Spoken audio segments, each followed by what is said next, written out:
晦气。歇会儿。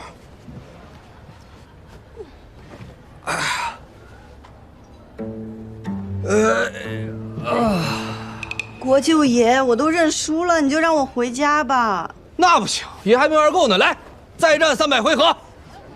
兔崽子！这个兔崽子！老子刚回来，你就跟我惹事！你还抢夺民女，趁热赌钱！给我站住！站住！哎呦，别打了，别打了！你给我下来！我不下，我下去你肯定打我！哎！站住！桑长史，您误会了，我与国舅爷在这儿不是为了赌博，是为了吸引人潮，好做生意。对，什么生意？啊，什么声音？快给我阿爷说什么声音？本来也没想现在拿出来的，既然您问了，蒋六郎君，把东西拿上来吧。哎，您看，这是我们染丝会做的叶子牌荷包。叶子牌做荷包，闻所未闻。这可是在雷祖娘娘面前祈福过的，都是有寓意的。您看，万贯，它指的是家财万贯，恭贺商户日进斗金的。这个是锁子，说的是上下求索，寓意读书人早日登科。您看这个文钱是文思极勇，前途无量的意思啊。哦，这个厉害了，10万，这可是14郎点名了要先送给您的。送给我？啊，是阿爷，阿爷，这是送您的，我给您带上。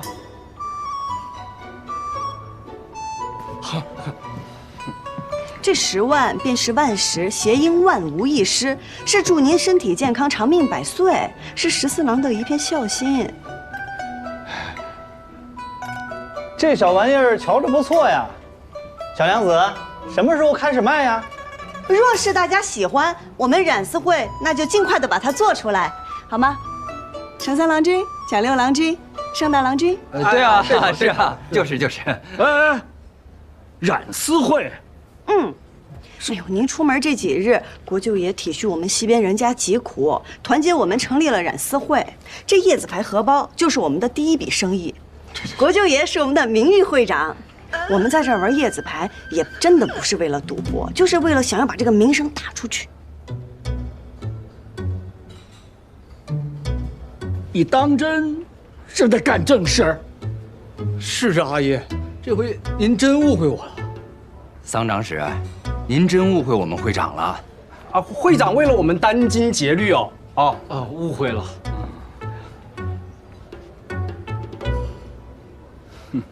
有点意思，别欺负人，也别让人给欺负了。阿爷慢走，慢走。嘿嘿，哎，诸位客官，若是喜欢我们染丝会做的这个叶子牌荷包，现在便可以下订单，前50人半价。桑长史身上那款工艺复杂，可能现在没有这么多，只有30只，先到先得。我来。我跟你说，想要的话到我这儿来签单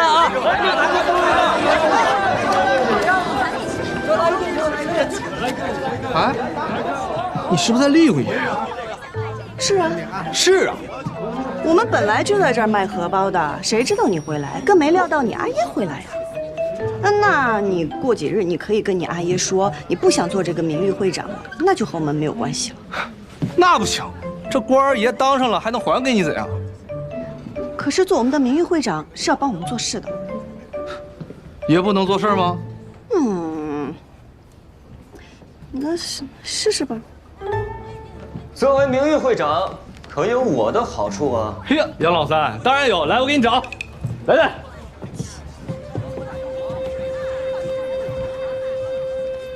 我想与季娘子赌上一场，谁若输了，便应对方一个条件。好啊！哎，14，你是什么会长来着？名誉会长。难怪没人听你的。徒有其名，没有实权。该不会他从一开始就是在诓你吧？你看啊，你阿耶为何来得这么巧？这么巧，他们就是今日赌，我与你赌。金莲子，不如我们换一种玩法，一人3张，一起赌，这样快些。行，嗯。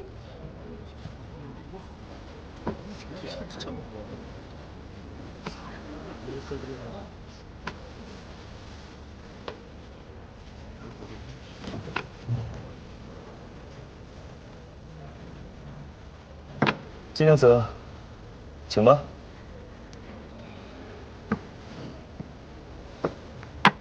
哇！哇！哟，这不小了。输定了，杨老三这一锁，怎么比得过人2万块？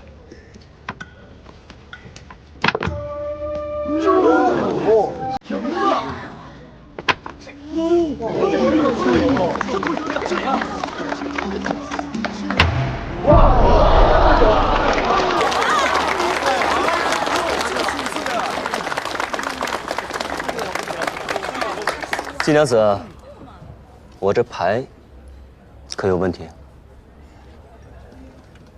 杨三郎君技高一筹啊，我认输。有什么要求尽管提吧。我想到季娘子家中好好拜访。你怎么老是想去我家？这件事情能如此顺利，还多亏了你们。我们，听说没有？那不对呀，一周点6只。来了个新的叶子牌赌王，百战百胜，从来没有败过，打遍一生无敌手的国舅爷。我看跟他一比，简直是小巫见大巫，那肯定的呀！现在，立刻，马上到去见他。桑长史，国舅爷非逼着人跟他赌钱，不尽兴就不能离席，您可得主持公道呀！我去看看。做叶子牌荷包啊！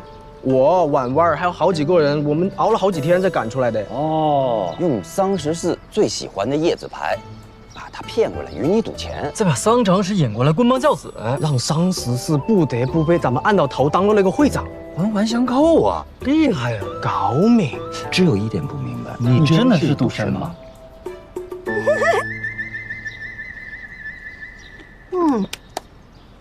扒锁子。嚯，哎5万贯，7分钱。哇！其实他们每张牌经过手汗、酒气、茶渍的磨损，在颜色上都会有一些细微的不同。我就是靠变色记住牌的。行吧。那接下来咱们做什么呀？那自然是有仇报仇，有怨报怨喽。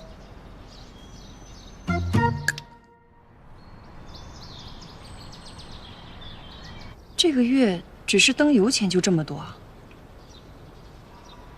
这可不行。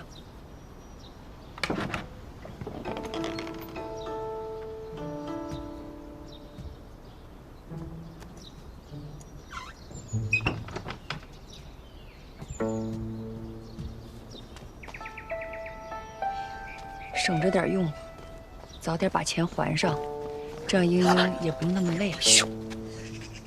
吓死我了！又想偷溜手绢？你真要见那上回？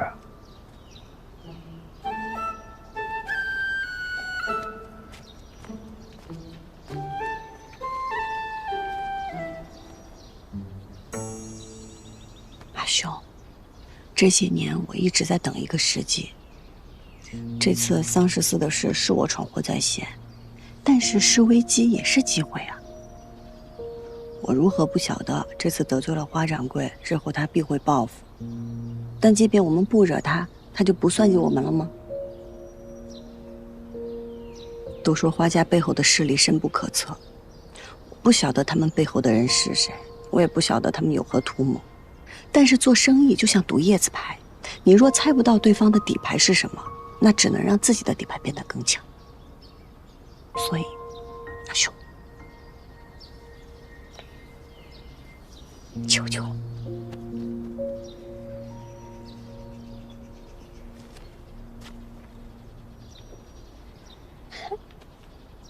谢谢阿兄。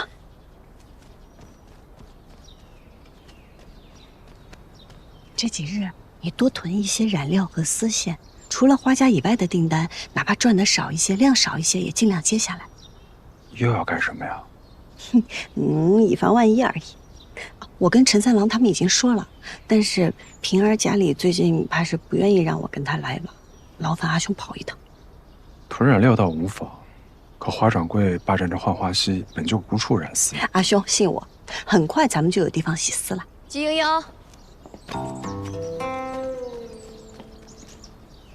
阿娘。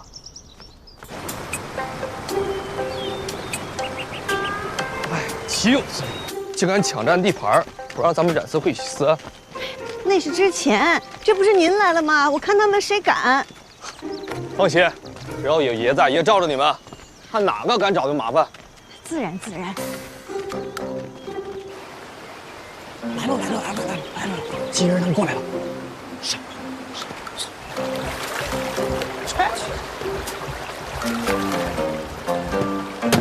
从今天起，不管是白天还是晚上，我们都要在这儿洗丝。你这个吃软饭的老总赘婿，还不赶紧滚回去给你婆娘洗脚去啊！嘿，你们这帮死小子，反了你们了！我阿爷说了，要多动脑子，少动手，要学会以理服人。今天主打一个以和为贵，以理服人。都愣着干什么？给我上！哎，等等，我告诉你一下，咱们从今儿个起是国舅爷罩着的，你动一下我们试试。我告诉你，在西上，我是这个国舅爷就是个屁，还国舅爷，给我打！你敢骂国舅爷？国舅爷，咱还以理服人吗？敢骂国舅爷？国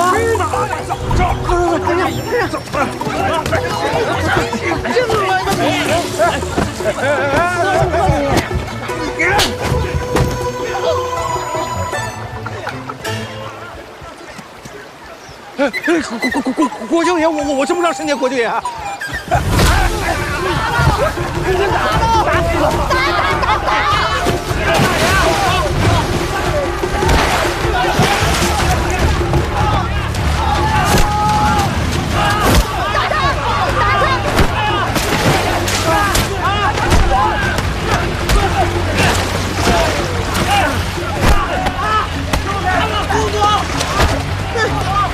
花小柔，你也有今天。就是他们在西边东闹事儿，走路住手！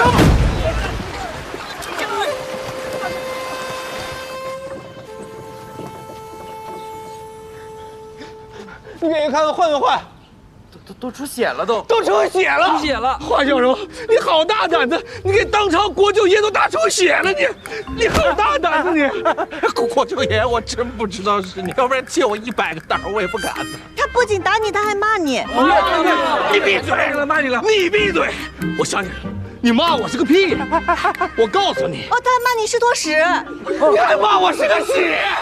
你是不是活腻了？闭嘴！阿姨，你给我闭嘴！不是他打出血了都。跪下！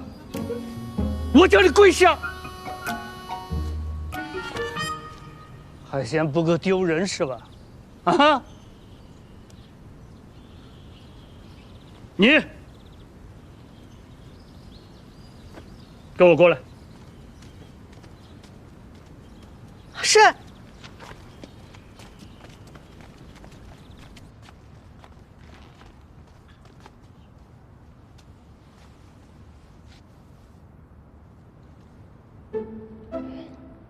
您是知道的，只有在浣花溪洗出来的丝织成的蜀锦，才能色泽艳丽，历久弥新，才是真正的蜀锦。多年以来，各大染户强行占地，向来民不举，官不究。如今西边的事儿被国舅爷挑了起来，这日后怕是被有心之人利用。娘娘在宫中正蒙圣宠。那些嫉妒之人，若是在宫中找不着法子，定会从宫外下手。若圣上听闻娘娘的家人因为娘娘得宠而嚣张跋扈、寻衅滋事，那会如何看待娘娘？有心之人，不就在老夫面前吗？莺莺确有所图，但是正途。您可知是谁把国舅爷引到西边纵马的？看来您是知道了。你有何不同？我能教14郎君改邪归正，做一个顶天立地的好儿郎。就凭你，你有什么办法？想来我季家如今是何光景，莺莺是何为人，长史上次一见之后，想必已经调查清楚了吧？浣花溪辣娘子，本官就是看在你还有几分担当。说吧，你想怎样？这事儿是因为在浣花溪抢地盘引起的，牵扯蜀锦便格外敏感。可若这浣花溪本就属于大家，不允占地，那14郎君只不过就是去西边玩，打了个架罢了。你是说，只求长史能立新规，道明浣花溪各家共用，不允占地洗私。你觉得我立了，他们便会听吗？哪家在西边染丝占地的大户背后没有人呢？您立了是您的态度，他们不听是他们藐视律法。我立了，就代表你背后也有人了，他们至少可以不再敢赶你，对吧？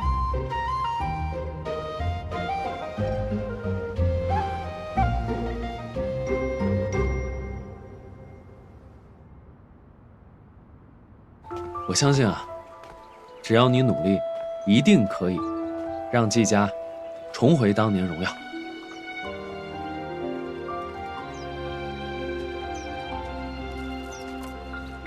这是我自己绣的，送给你。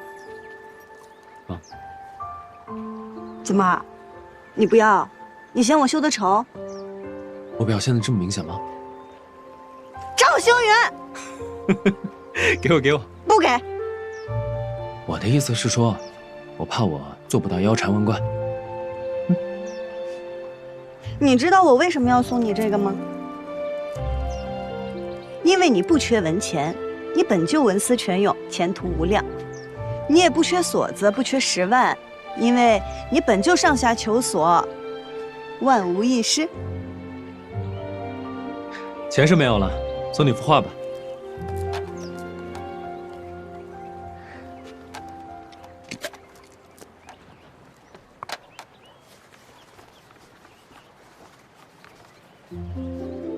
画中无蓬，可云层翻涌，分明让人感受到鹏飞9天之姿。画中女子独立船头，以窈窕中自成风流。谁说女子不能长风破浪，不能意气风发？只是这个女子的背影怎么这么眼熟啊？扶摇直上9万里，这不正是我心中的你吗？原来赵二郎君也会说这些奉承话呀！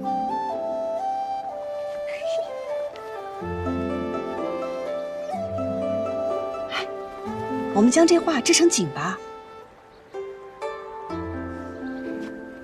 这云、水、船，还有这女子，若是认真的话，不难织出，只是很难织出整幅画的浩瀚之感呢。若是用5重梭呢，增加更多的混色，黑白丝搭配数目不同，便可交织出深浅不一的灰色，可以用作云霞和水浪的阴影。阴影不错，但是若只有黑白的话，会显得整幅画死气沉沉。用平稳和斜稳交替织，这样才有可能织出大自然的流动之感。用主色数目增减来过渡色彩流动，用平斜断为基础，织出凹凸之感，再用不同的色彩凸显明暗变化。如果是这样的话，真的有可能织织出整幅画的浩瀚之感。好，那我现在就回去调丝配色，我绣出来先试试。哎，你不是还有重要的事要做吗？那件事现在便只剩等了。再说了，这也是很重要的事啊。来吧。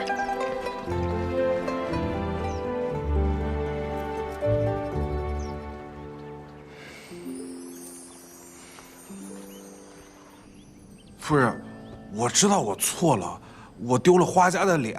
可我原本就想借那个顽固的手教训一下季家，可没想到最后被季莹莹得了便宜。过来。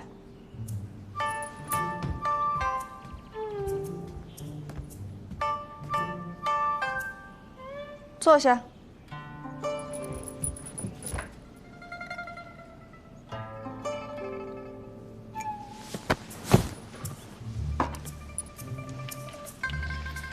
夫人，我知道这回我大意了，所以大家大输了。下回我一定给他们好看。我跟你说过多少回了，别自己动手。就你这身板，打得过就打，打不过就跑。轻点，夫人。夫人，别生气了，我一定听你的。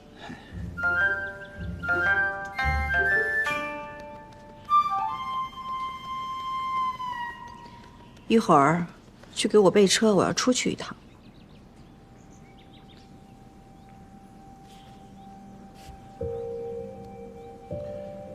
夫人是要去见主人吗？现在还用不着主人自己出手，随便弄出些动静来，让桑长史冷静冷静。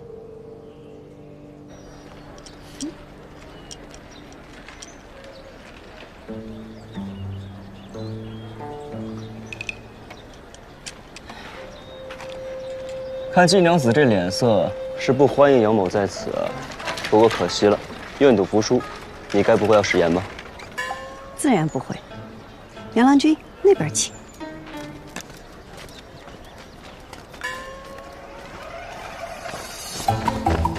借过。你跑哪儿？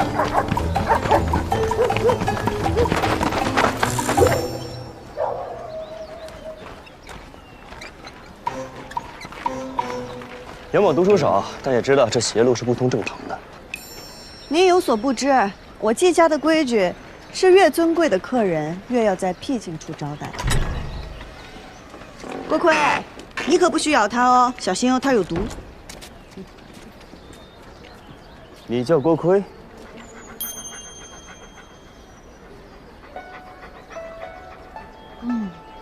果然，狗也怕恶人。英英，阿兄，这位是在下杨三郎，是季娘子尊贵的客人。萍水相逢。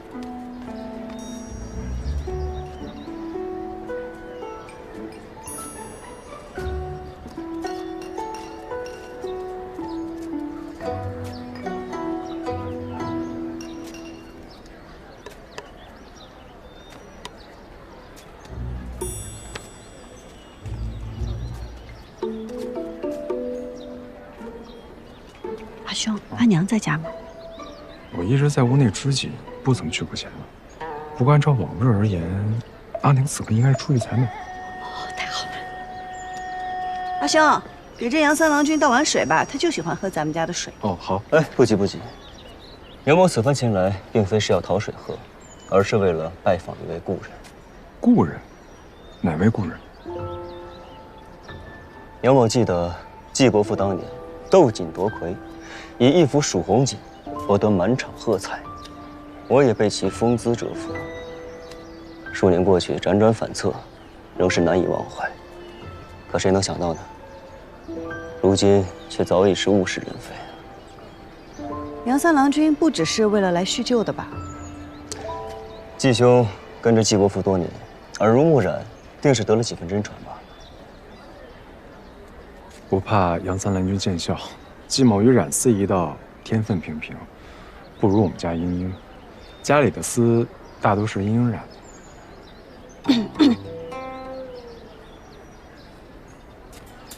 这染好的丝，就都晾在这儿了。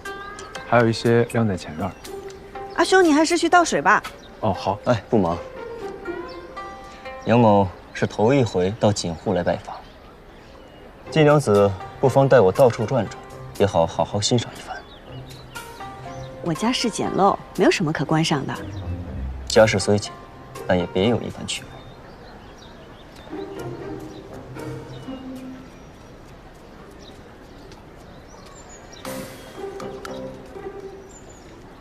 倒水。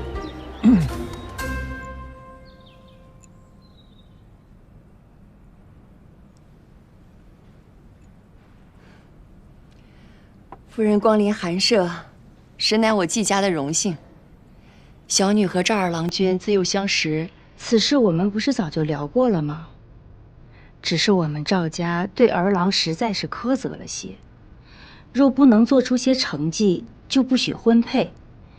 为娘的，哪有不着急子女婚事的？我也是实在做不得赵家的主啊。是，我也能理解夫人的难处，所以还望夫人能在老太爷面前多给美言几句。其实这先成家后立业也不是不行。夫人以为我没说吗？可是老太爷他端起茶杯问我说：“这3钱1两的茶装在10两1支的茶杯里，你说他配吗？”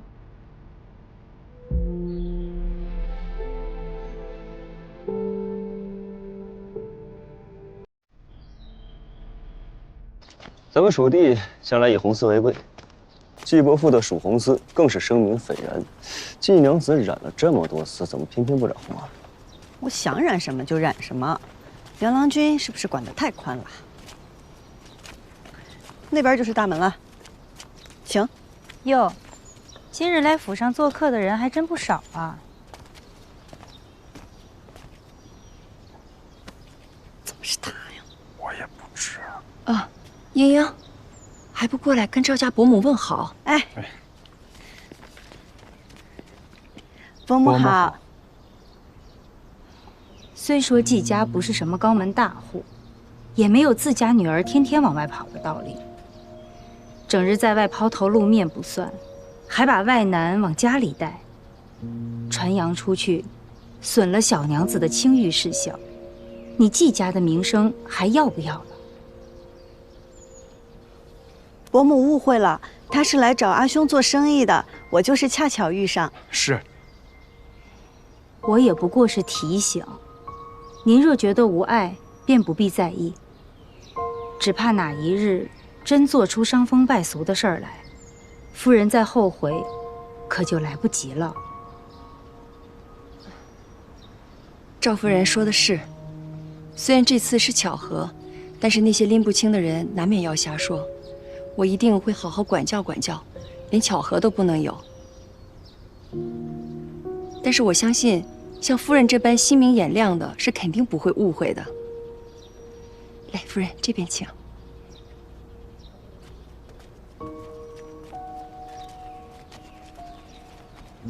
原来季娘子也会有温顺乖巧的时候啊。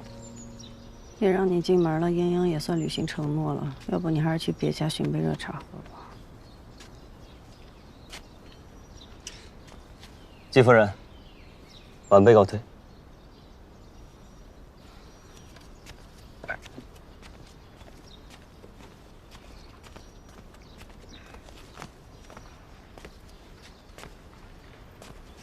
田儿，哎，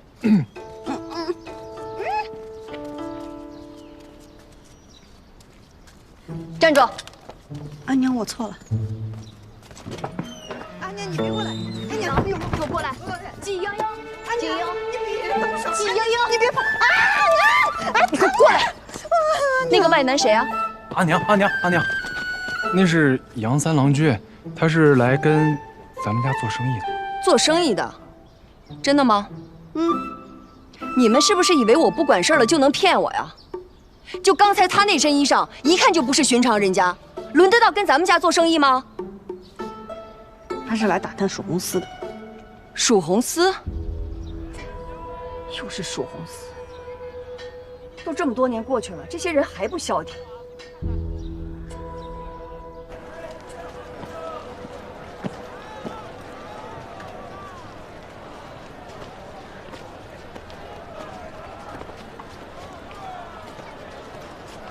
呀，来的都挺早啊！哎，桑长史真的答应张贴告示禁止抢占地盘了吗？哼，那还不是爷的功劳？都什么时辰了，要贴早该贴了。你阿爷不会跟你一样靠不住吧？我阿爷，那是堂堂长史，堂堂国丈，还靠不住？这什么意思啊？你说爷靠不住？告诉你，跟名誉会长说话客气点。哎，那我也告诉你，这事儿你要办成了，以后我见你一次，我就给你行一个大礼。哎，阿爷，哎，长史，快把告示贴出来给他们看看。你在这添什么乱啊？你给我回去！桑长史，如今浣花西边纷乱不止，您可有决断？这个事现在不归我管了。啊？不归您管了？说来也巧啊，我只是暂代警官一职，新警官的调令早就送来了，可都1个多月了，他迟不来，不知道他是不是不敢来呀？你们都知道，上一任沈警官来了没2年，突然就病死了，上任张警官坠马死了，这再上任桑长史。我们这些小私户全靠这营生糊口，事关重大，那不知现在这个事情是归谁管辖呢？对呀，阿爷，你说重点，说重点，给我闭嘴！昨天呢，是新警官上任限期的最后一天，都以为他不来了，可谁想到，快散班的时候，新警官带着告申来上任了，我自然就退任。从此以后，长史是长史，警官是警官。这事务啊，你们得找他。早不上任，晚不上任，偏偏昨个上任。对啊，也不知这新警官为人如何。你们见了就知道。啊，什么新警官？谁？我看看谁啊！我看看谁！给我弄走！开门！出来！来，我看看。哎，闭嘴！哎呀，动手！放心，我有办法啊！哎，行了。哎，桑长史。您态度骤变，怕不只是因为新警官吧？这是军中的戒律，咱们这是得罪何人了？井夜水深，季娘子量力而行。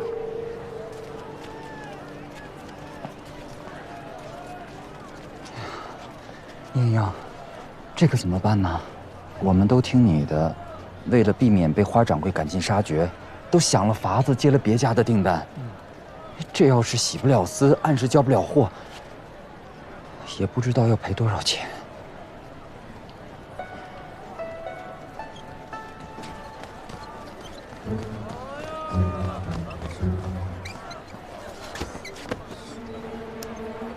民女季莺莺求见新任警官，事关警业生死。还望容禀。民女季莺莺求见新任警官，事关警业生死，还望容禀。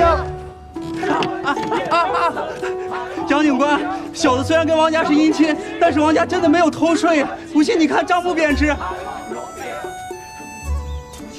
我说，李家之所以能得浣花溪占有一席之地，是因为他们家家大业大，一理不仁。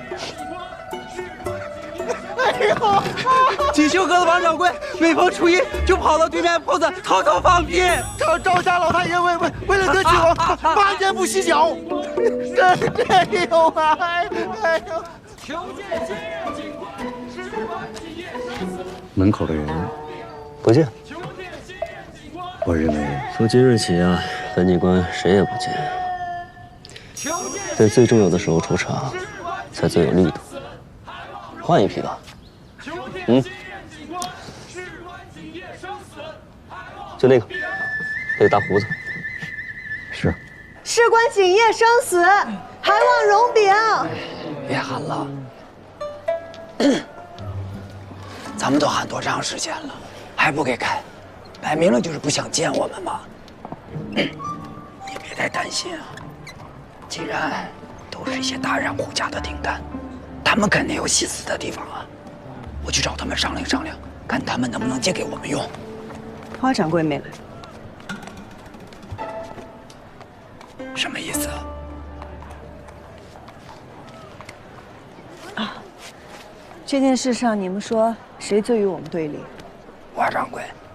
可是今日他一个仆从都没有来探听，说明什么？说明什么？说什么？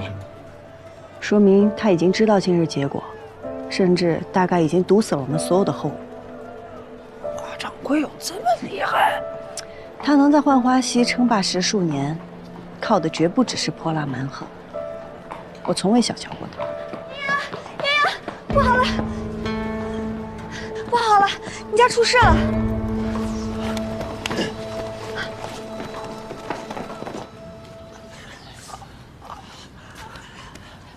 诸位送走了几任警官了，这警官府的事务嘛，肯定比我熟练。日后还请诸位多多关照啊。小队员忠于杨警官，为您效犬马之劳。我不需要你们效忠于我，但是我不让做的事，如果你们敢做了，我敢肯定，你们会比我先从这里消失。明白吗？明白。还有我这个警官的身份，暂时不想与外人知道。是。诸位也都看到了，我这个人呢，胆小，怕死，偏偏警官这个位置还拢死人。我想大家在位多年，定是知道前几任警官都做了些什么，还劳烦诸位把它都写下来，事无巨细，我也好引以为戒。杨警官，那这么多怎么写得完啊？要不上去写？不，小队不写，这就写，我写。给我一张，我们家就这一台制机了，不能搬呀，不能搬呀！住手！欠债还钱，天经地义，这个道理你不会不知道吧，季家小娘子？票据上写的清清楚楚，10年之内偿还结清。如今时限未到，花掌柜就上门私掠财物，是何道理？10年之内结清，那是你与上一任债主的约定，不是与我。债务承接转让，既说不变，现约亦不得更改。就是现约，哪个律法规定不能更改？你出去问一问，哪一个你上任的债主愿意出来替你作证？我在这等着。花掌柜既然这么说，怕是那些人早就被你说服了。就是好，我们不提现约，说债务。我们未说不还，也并非没有还的能力。如今你直接闯进我家搬东西抵债，怕是不合规矩吧？那我们就来谈谈规矩。这是以往对西边抢地盘事件申诉的文书，这几本是几家大的染户每年上交来的账册，产量颇多，出丝的种类繁多。繁多有问题吗？昔日锦王季归南京城所制，多年来染成了曙红丝一色，后辈更是追之莫及。蜀锦业任何技艺的专精都非一日之功，而现在几家大的染户，譬如花家，家中招牌丝线10余种。虽然说比不上蜀红，但也是不合常理了。这百家争鸣，怎么就争到他一家去了？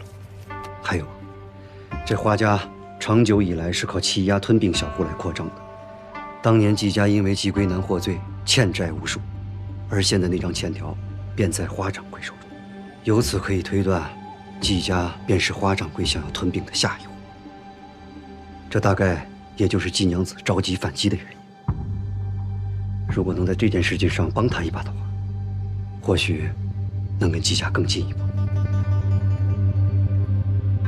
我认为你们并无还债之能力，你们这些染坊平素里就靠我手上漏的单子过活。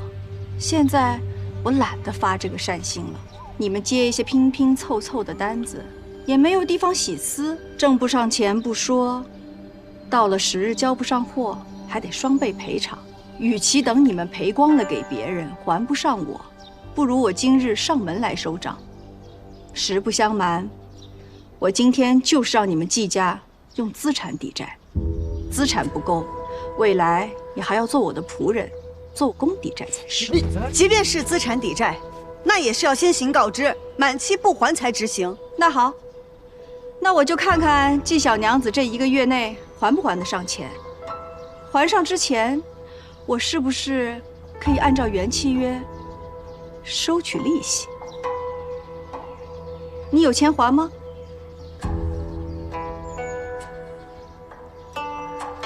那就搬吧。都不许搬！我看谁搬得高！给我放下！你谁敢搬？怎么了？你们在这儿仗着人多，跟我玩撒泼的把戏？我可不是你原来那些旧债主，随随便便就打发了。即便是抵债，那用什么抵也是我说了算。桂叔，把染房的生丝、染料全搬出来，给花掌柜抵债。娘子，都给了他们，咱们还怎么染丝？到时候交不了丝。那是我阿兄的知己，不能给。没什么不能给的。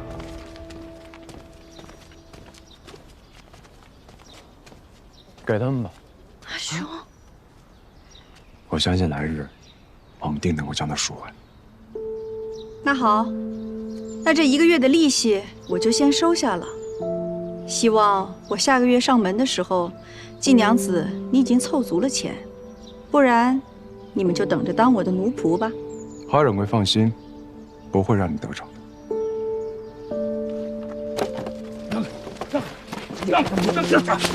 干嘛？哎，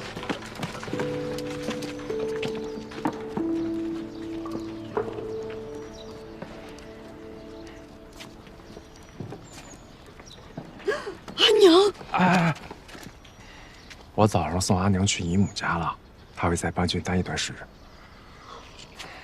你说的无事便是无事，若是有事便送阿娘出去走走。